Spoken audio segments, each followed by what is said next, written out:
All right. Welcome in. We are back at it on another episode of What's the Spread? Miles on Sports here with my best friend, Mr. Brad Thomas. How are we doing? We are so good. Finally, we're getting to the thick of some really good action.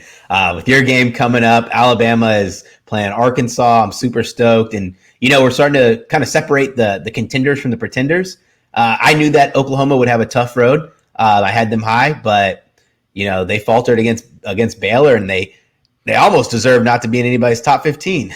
Yeah, and it's hard to believe that we've only got 2 weeks left in the regular season. Then we get our conference championship games. The holidays are here. Bowl season's coming up. It's hard to believe that it's happened this fast. But as you said, man, Oklahoma dropping out of the top 10 of the committee's rankings, and it's hard to even see a road for them at this point. Yeah. Which is weird because if you've got Oklahoma finishing as a one-loss Big 12 champion, then that's going to open the door for Cincinnati, obviously. Right? Yeah. I mean, at this point. But let's go ahead and get into what we have in our top 10 at this point. I will go ahead and start with my 10 through 7. Still got Cincinnati at number 10. As I said, I think that their chances of making – their chances of making the playoffs right now are better than I ever would have expected. Yes. At this point in the season. Because last week we talked about, do they get jumped, this and that. At this point, if they finish the season undefeated – they may get in over a one-loss Power 5 champion. We actually might see that. Yeah. And honestly, the committee kind of painted themselves in that corner by ranking Cincinnati so high in the first rankings because now you can't just start jumping all these other teams now that you've got them all the way up at number 5. Yeah. Number 9, I've got Wake Forest. I'll tell you, I almost had Wake Forest higher because week in and week out, they continue to impress me. As we called last week, they cover the spread. They get the big win. They're playing Clemson this week, but if Wake Forest finishes as a one-loss ACC champion, I say don't bet your eye at them. But again, the committee, not impressed. I've been impressed with what Wake Forest has put together this year. I got them at number 9. At number 8, I've got Oklahoma State. Number 7 is where I dropped Oklahoma. I didn't really know what to do with Oklahoma. I'll be completely honest. I said last week that if they lost, that doesn't necessarily knock them out of my top 4. I thought Oklahoma was going to run the table and get in the playoff, but we saw how Caleb Williams looked last week. He looked like a complete lost puppy. Looked like a freshman. He really did. It was hard to believe how poorly the Oklahoma offense has played, and really they just at this point in the season there's just no identity there. But I've still got Oklahoma there at number 7. More so just how I feel about them as a program at this point. So who do you got at 10 through 7? At number 10, this is where I slotted Baylor. Listen, before anyone wants to crucify me over having Baylor over Oklahoma and Wake Forest, I had to look at who Oklahoma played. I had to be real with myself. If I'm punishing teams for not playing anybody, like Cincinnati, then I have to punish Oklahoma for not being a single soul, not beating anyone, and struggling while doing it. Well, if I hold that standard to to Oklahoma, I have to hold it to Wake Forest. And yes, Wake Forest has been looking great, winning with style points. But then again, honestly, who have they beat? Because every time they beat someone, that freaking team goes and looks god-awful and just makes Wake Forest's resume look even worse. And I think it's unfair that's how I'm ranking them. But I just have to keep the same standard that I'm holding through my entire top 10. At number 9, I have Michigan State.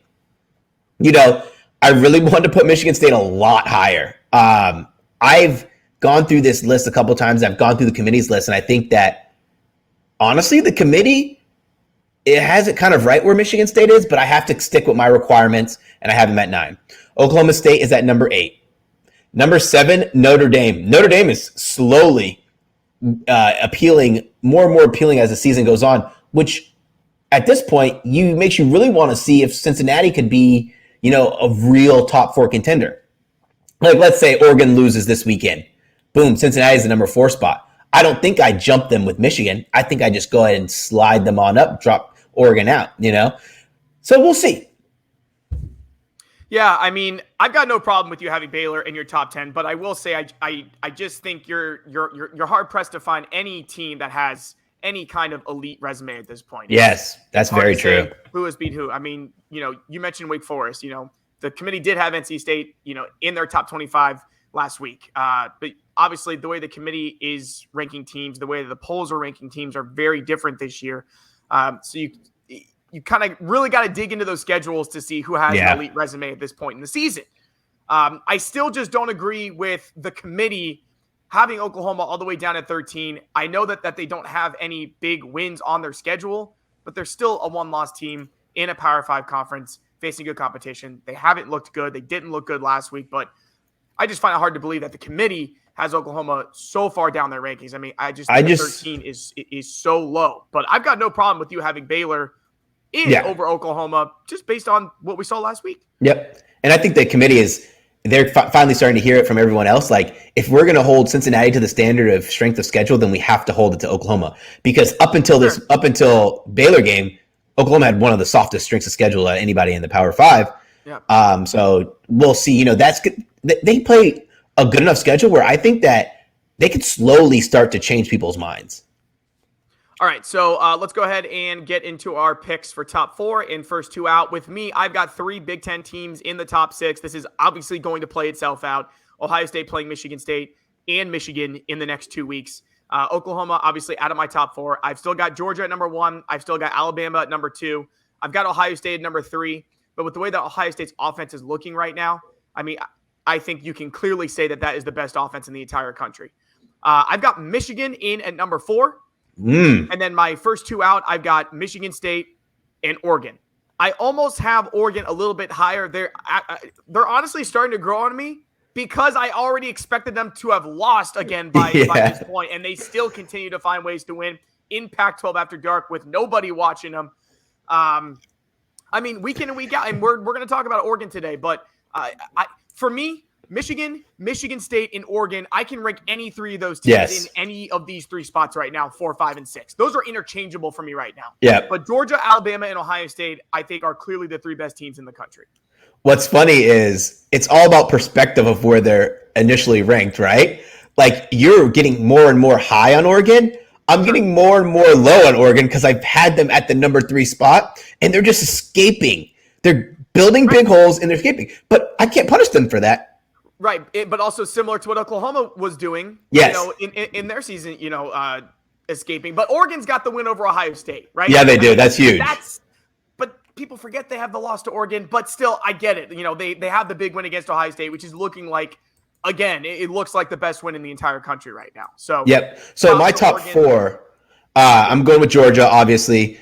Alabama. Every part of me wants to move Oregon down, but I think it rights itself this weekend. And Ohio State, who has the best looking offense in the country, hands down. I mean, even statistically, it's rated the best. So there's no brainer there. Like, regardless of if we interchange Alabama and Ohio State and make Ohio State 2 or 3, I think that I can see a fair assessment of them. I'm really interested to see what happens from this SEC championship because Georgia showed that their defense is not as elite as you would think it is against a semi-defense offense. And calling Tennessee a semi-defense offense is a big step. But now that when they have to play like an Alabama in the SEC championship, I could see an Alabama stumbling in these next 2 weeks and then beating Georgia in the SEC championship. Then what do you do? Right. I mean, to your point, what offense has Georgia played? Yeah. Like, you can say, yes, they're an undefeated SEC team. Hats off to them. The SEC is elite. But what offense have they been challenged by this year? Yes. And absolutely, I mean, let's say that Alabama, or let's say this. Let's say Alabama wins out and they lose by a field goal to Georgia. How do you keep Alabama out of the playoff at that point? Yeah. Especially if you're putting Georgia on such a high pedestal. They're getting some of the most number 1 overall votes, probably unanimous. Now, you could argue, if Alabama loses to Georgia, even if it's just by a field goal, maybe you make the argument of, well, they already had their shot, at Georgia, and then you put Cincinnati in. But I don't know, man. I mean, just the fact that Cincinnati actually could get in the playoff at this point, I'm still trying to wrap my head around. But Cincinnati has to play SMU, and then they're going to play Houston. Houston looks elite. And they look really good. Houston at the start of the season didn't look like the Houston that they are now. And Cincinnati doesn't look like they were at the start of the season. I think Cincinnati has regressed a lot. I think SMU is a good bet this weekend to cover. Cincinnati is ripe to get beat by one of those 2 teams. Yes. Either SMU this week or Houston in the AAC championship game. So there's still a lot to play out, and there's still a lot of opportunity for, even Notre Dame. Notre Dame should finish 11-1. And even they have an opportunity to get in, but they need Cincinnati to lose. Yes. It's crazy that we've gotten to this point in the season where we got 2 weeks left, and there's still so many teams who are eligible for this thing. Yeah, I totally agree. All right, let's get into the games. College game day. Ohio State holds the all-time record for hosting college game day and being in the most college game day games in the history of college football. There's a reason for that. Ohio State moves the needle. We all know that. Ohio State is coming in here in a top 10 matchup against Michigan State. Ohio State at 4, Michigan State at 7, and Ohio State 19-point favorites. This is exhausting for me to continue to see these high spreads. I mean, it was the same spread last week against Purdue. Yes. And now we've got a top 10 matchup. Game day here. Michigan State, only 1 loss, and Ohio State's 19-point favorites. Go ahead and lay it on me. This is starting to remind me of Alabama when those point spreads were starting to get so high, and you're like, this is a top 15 match, top 10 matchup. I think I messaged you first and third, and I had a ball hanging out with your parents watching the Ohio State game. Who knew that I would be watching an Ohio State game when it's 50-30, and I'm still glued to the TV? I was like, are we going to go play slots, blackjack? Anyways, I'm going to take the points with Michigan State. I know that Ohio State's on a attack. They number 1 scoring offense in the entire country. This to me is the battle of the Heisman favorites. Ohio State, their bread and butter on defense has been stopping the run. They've done pretty well, but I don't think they've played a running back by the name of Kenneth Walker III. I don't think there's any chance that Michigan State wins this game. I do think it's close. I do think they right their wrongs of being 1-5 against the spread against Ohio State in the last 6 games. But honestly, you think about it, this is crazy to have a game like this where you have the number 7 team, the number 4 team in the country. The number 4 team is a 19-point favorite, and neither team has anything really to lose. Because I don't think there's any world where Ohio State's actually nervous if they lose to Michigan State. And I don't think Michigan State really cares if they win or lose, because every game for the rest of the season is a bonus. You're going from being the worst team in the Big Ten to a top 10 team who is being in college game for the second time of the season. Mel Tucker is happy. And so I think that it allows Michigan State to play a little bit more free. I think we see a very high-scoring game, and I think that Ohio State puts up that close to that 40 range, but I still think Michigan State puts up a ton of points, and Kenneth Walker has an amazing day on the ground. I've got the exact score for you. Ohio State wins this game 45-27, which means I've got them winning by 18. I'm going to take the points here with Michigan State. I learned my lesson earlier in the season when Ohio State was playing Penn State as 20-point favorites. And listen, that was a little bit different because Penn State has such a talented defense. I mean, the best defense that we had played up to that point. But here's the thing about the game last weekend. All right, Purdue just shot themselves in the foot 3 or 4 times in the first half, and Ohio State capitalized. I mean, we scored touchdowns off of their mistakes, but Purdue was moving the ball. Aiden O'Connell completed 80% of his passes on 52 attempts for 390 yards, 4 touchdowns, and no interceptions. Was a lot of that when we kind of took our foot off the gas? Yes, but they were still doing that in the first half when they weren't busy turning the ball over. And you mentioned Kenneth Walker. We have been much better against the run, but Michigan State's just going to be looking to limit possessions in this game. Yes. Because that's really all you can do against this Ohio State offense right now. Because if you give too many possessions to this Ohio State offense, they're going to find ways in the red zone. They're going to find ways to score touchdowns. So that's what Michigan State is going to try to do. Michigan State ranks 130th against the pass. Now, from a betting perspective, that scares me because I feel like C.J. Stroud can just have a field day with a defense like that. But on the other side of the ball, I just think that – and Peyton Thorne for Michigan State, he had a really good game last week, threw 4 touchdowns. He can't turn the ball over, and he can't make mistakes because that's one thing that Aiden O'Connell did not do is he didn't throw any interceptions. I just think 19 is a little too high when Michigan State has the best running back in the country on their side, who that could be just enough of a difference to move the chains just enough times to limit the possessions. That's what they're going to be trying to do in this game. I don't think there's any way that Michigan State wins, but I'll take the plus 19. Yeah, no, it's hard not to take the points. Up next, we have number 3 Oregon Ducks traveling to Utah. Utah have their special military helmets for this game, so they'll be very excited. Anytime that I see a road team that's in the top 5 and they are getting points, I'm nervous. I think that Utah over their last 4 games, over their last 6 games, they're averaging 40 points per game. They've been killing it. But listen, they're going to be down 2 offensive linemen in this game. And one thing that we've said about Oregon, they find ways to get it done. It might not be pretty, but this Utah Utes team is allowing 138 rush yards per game. Well, we have Anthony Brown, Travis Dye, Brian Carwell, all running backs. Sorry, Anthony Brown, you are a running back to me. And I think that I'm going to take the 3 points. I think the line settles down a little bit more as it comes to game time. I think that Utah wins a thriller by 1 or 2 points. 6-0 at home in their last 6 home games. I think that, it's going to be hard for Oregon because there's a potential matchup, Pac-12 championship matchup. If either team wins, they can clinch their division.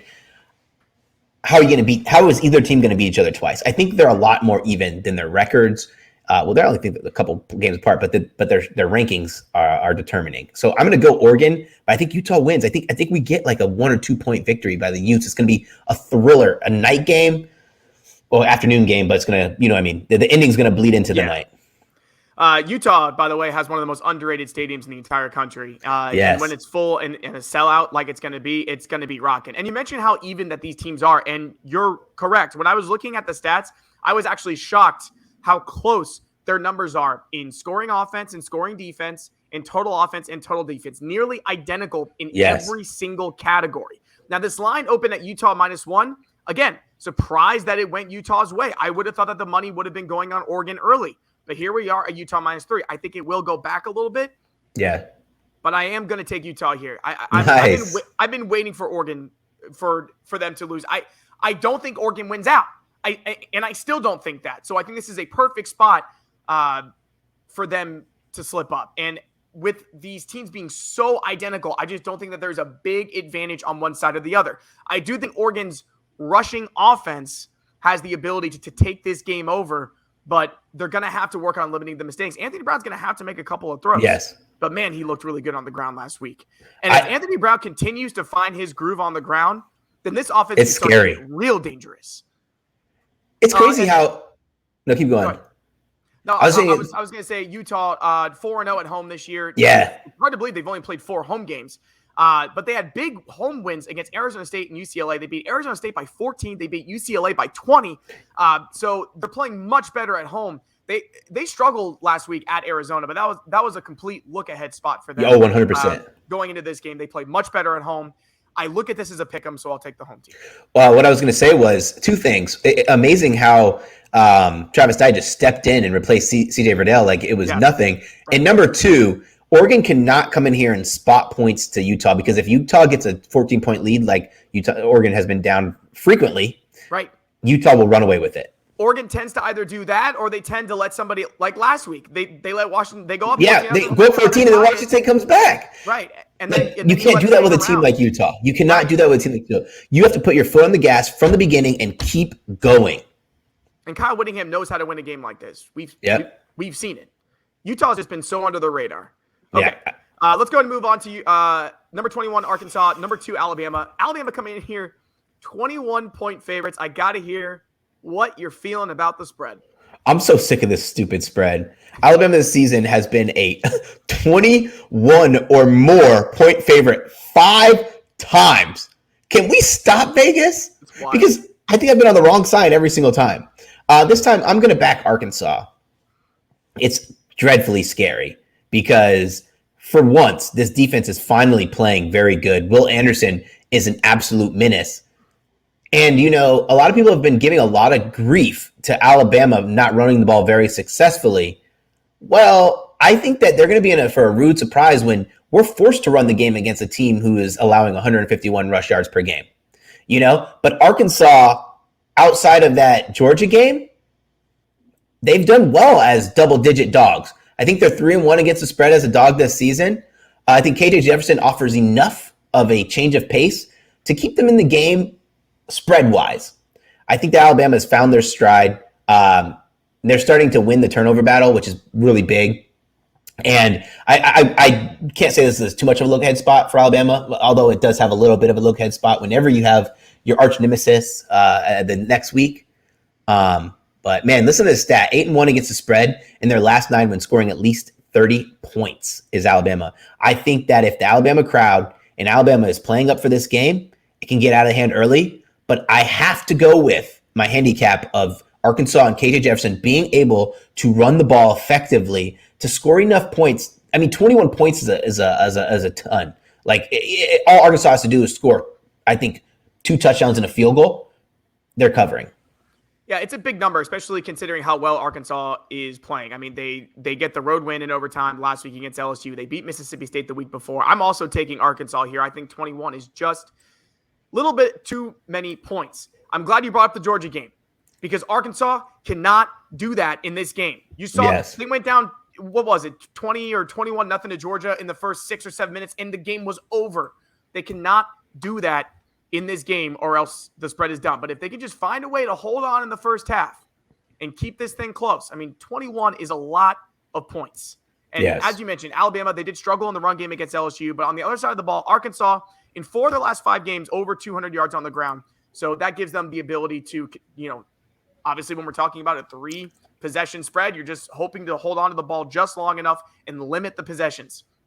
Also, Arkansas in their last 3 games, defense has only given up 44 points. That's pretty promising. It's promising enough to see like a 50 to 32 game here. I mean, just like that. That's close enough. I like the over. There's no way that Arkansas wins a game, but 21's too many. I think that Alabama gets close enough to carrying the over where the over is worth a look. It's moved 1.5 points since I was going to put it out as an official bet. So I haven't locked it in yet. I don't like when I'm getting that much movement, but it'd be interesting to see. Let's see what we have up next. Iowa State traveling to Oklahoma. Oklahoma are a 4-point favorite. Miles, this game has made me sick to my stomach because just the history that Iowa State has against Oklahoma makes me not want to back Iowa State. But I think this is a good bounce back spot for Oklahoma. I don't care if it's Williams under center. I don't care if it's Rattler under center. Oklahoma's had a tough go of it, right? They haven't looked phenomenal. But let's be real. Me and you said this already. That Baylor team is a good team. And that was Caleb Williams' first true road test ever. Now he has the luxury of playing at home where Oklahoma has been absolutely dominant playing at home. I don't think that Iowa State puts up enough offensive flair and offensive scoring power to kind of make this a game. I feel we finish at the 6 to 7 point range, which gives me Oklahoma. It's a game I'm dreading backing, but I have to go with what I'm going with. I'm all over Oklahoma -4 here, mostly for the value that I'm getting. This line opened at 7.5. Yes. Oklahoma -7.5. And now you're giving me 4 in a bounce back spot for an Oklahoma team with a chip on their shoulder. I mean, absolutely, I'm going to back the Sooners here. I was way more nervous about it last week, and I was right to be because they looked awful. But again, just a good bounce back spot. Iowa State is the Iowa State team that you and I thought. It's just there's no offensive firepower. Breece Hall couldn't run the ball last week. They're not even in the top 25 now. This is a chance where Oklahoma's got 2 games left in the regular season. If they find a way to beat Iowa State, beat Oklahoma State, and win the Big 12, they can still get into the playoff. It's an outside shot, but they got to look good doing it. They got to find an offensive identity. But in a game like this, I don't think they're going to need much. Yeah. I think 4 is just enough. So I'll take Oklahoma as well. Awesome. Guys, thank you so much for listening to this first segment. I invite you to follow What's the Spread on Twitter. That's at What's the Spread _. If you're listening on YouTube, go ahead and press the like and subscribe button. If you are listening online on Stitcher, Google Play, or iTunes, be sure to press that subscribe button and give us a rating. All right, let's go ahead and run through our NFL picks. Let's go ahead and start with a game that this is the most excited I've been for a game this year. We got the Dallas Cowboys at the Kansas City Chiefs. The Chiefs are 2.5-point favorites. It is the late start, 4:25. The Chiefs are coming off their most Chiefs performance of the entire year. So the question is, what's going to happen in this game? We got the Cowboys coming off a 43-3 win over the Falcons. We got the Chiefs coming off a blowout win against the Raiders where they actually looked like themselves. Yes. I'll go ahead and start here. I'm taking the Cowboys. Dallas is 5-1 against the spread in their last 6 road games. We know what they're doing against the spread this season. I will still continue to hammer Kansas City's overall against the spread numbers, 4-15-1 in their last 20 games. But obviously, those spreads are starting to adjust themselves a little bit, and they're coming off an against the spread win last week. The Cowboys, to me, look like the best and most complete team in football. Now, you can't look that way every single week. The Broncos kicked their butt 2 weeks ago. But you could say that's the one time that Dallas has not looked this good. All right. They're the number one scoring offense in the NFL. They're the number one total offense in the NFL. And they're also top 10 in the league in scoring defense, with my boy Diggs just tearing up the secondary. But with Mahomes coming off a performance like that, obviously, I think you can go either way in this game. Yeah. I really do. I think this is an absolute pick'em. But I'm not sold on this KC defense only allowing 12.7 points per game in their last 3. I'm looking for the Kansas City defense that was giving up 30 a game in the first 7 games of the season. That's the KC defense I'm looking for in this game. So I'm backing the Cowboys. We're on the same side of this. Miles, this is my first time all season being able to back the Cowboys, and they're not backed by the public. I was shocked that the public is on Kansas City. I'm taking the Cowboys. 8-1 against the spread. You said it. Chiefs are 0-5 against the spread in their last 5 games.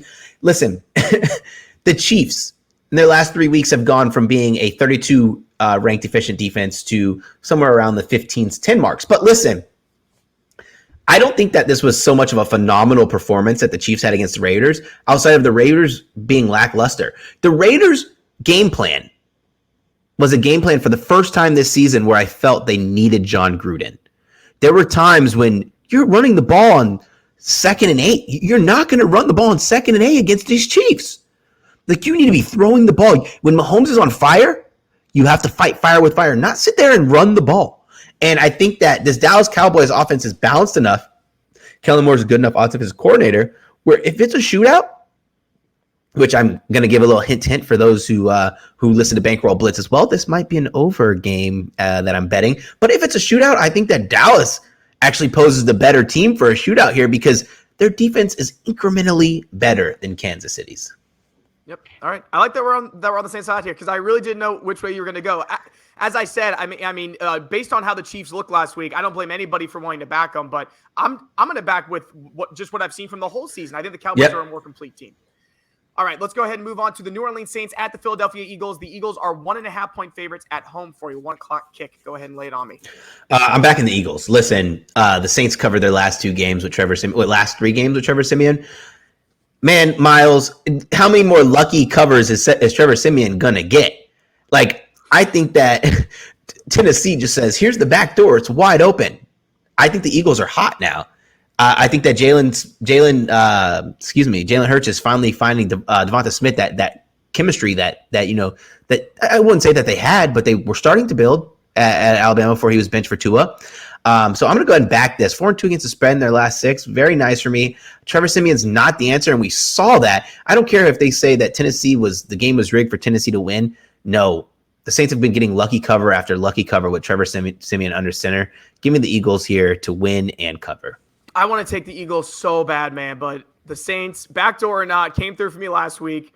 I'm 2-0 picking the Saints on this podcast so far this season. I'm going to try to make it 3-0 here, but again, I see the Eagles. I see what they're doing because they're getting it done with the running game. It's ironic that they lose Miles Sanders, and now their running game is actually finding their stride with what they're doing now. But the Saints, 9-0-1 against the spread in their last 10 as underdogs. They're 15-5 against the spread in their last 20 road games. But most importantly, because I think this is the most important matchup in this game, because the Eagles' run offense really does look that good, especially with Hurts getting 60 rushing yards.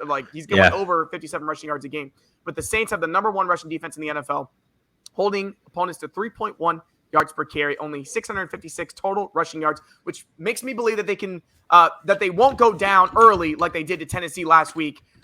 It's going to remain a close game throughout. But with the 1.5-point spread, the Saints really got to get the win here. But I'm going to back them 2 weeks in a row. I want to just go ahead and say this, though.